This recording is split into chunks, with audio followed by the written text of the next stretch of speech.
नमस्कार मैत्रिणींनो, मी सीमा तुमचं सर्वांचं माझ्या एका नवीन व्हिडिओमध्ये अगदी मनापासून स्वागत करते।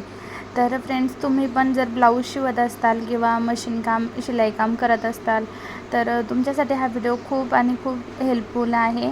तर नक्की व्हिडिओ पूर्ण पहा। इथे तुम्ही बघू शकता हे जे मी घेतलेलं आहे तर खाली मी साडीचा कपडा लावलेला आहे आणि वरती जे लावलेलं आहे तर ते लहान मुलाचा शर्ट होता, शेरवानी टाईप शर्ट। तर तो शर्ट मी इथे फाडलेला आहे आणि इथे तुम्ही बघू शकता 21 इंच आडवं माप घेतलेलं आहे आणि 10 इंच जे आहे तर ते मी उभं माप घेतलेलं आहे। आणि इथे तुम्ही बघू शकता आता हे मी चिंध्या घेतलेल्या आहेत ब्लाऊजच्या उरलेल्या शिवणकामातून जे काही आपलं कतरण उरतं तर त्यापासून आज आपण खूप आणि खूप नवीन मस्त असा व्हिडिओ इथे बनवणार आहोत। आणि एकदम म्हणजे कामाची वस्तू आहे, जेणेकरून तुम्ही ही वस्तू जी आहे तर ही डोअरमॅट म्हणून पण वापरू शकता किंवा लहान मुलांना बसायला कार्पेट म्हणून पण वापरू शकता, बस्कर म्हणून पण वापरू शकता किंवा एखाद्या टेबलवरती टाकायला, त्याच्यावरती एखादी फुलदाणे वगैरे ठेवायला त्याच्यावरती पण तुम्ही तसंही ठेवू शकता, काहीच प्रॉब्लेम नाही। इतकी सुंदर असं हे जे आहे आपलं तर मस्त असं बनवून होणार आहे। तरी ते तुम्ही बघू शकता अशा प्रकारे आपल्याला हे ज्या पट्ट्या आहेत तर ह्या पट्ट्या आता आपल्याला एकाला एक अशा जोडून घ्यायच्या आहे। जिथे कपडा कमी पडेल तर तिथे आपल्याला पुन्हा एक्स्ट्राचा कपडा करून लावायचा आहे। तर आता जिथं आपली पट्टी संपते तर तिथून पुन्हा चालू करायची शिलाई द्यायला आणि अशा पद्धतीने मस्त असं शिलाई करून घ्यायची।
तर फायनली आपली ही जी डोअरमॅट आहे तर ती इथे रेडी झालेली आहे, तुम्ही बघू शकता.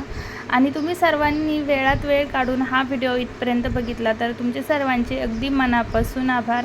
आणि ते तुम्ही बघू शकता आता एकदम फुल अँड फायनल आपली ही जी डोअरमॅट आहे पायपुसणी तर ती इथे रेडी झालेली आहे. तुम्ही पसायदान म्हणून बसायला पण घेऊ शकता किंवा मग पायदान म्हणून पायपुसणीही वापरू शकता.